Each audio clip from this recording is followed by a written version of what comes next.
Dame i gospodo, pobjednik ove borbe u crvenom kutu, Petar Brazović!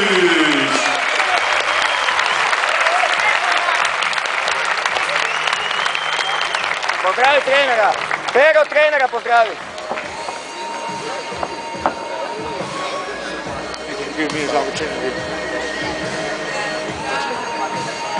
Znaš šta ti rekao? Ne. Da mi nije mi dao šansu.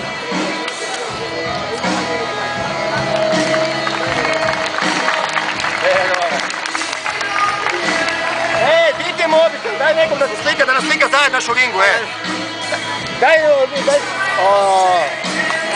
Daj ovo, cukni, nemoj. Daj, odi. Da, baš to. Ajmo uvijek pozdravimo borce. Pa ćemo se vidjeti. Čekaj, ja snimam, čekaj kad se miče nam. Na bilo kaj ne izime.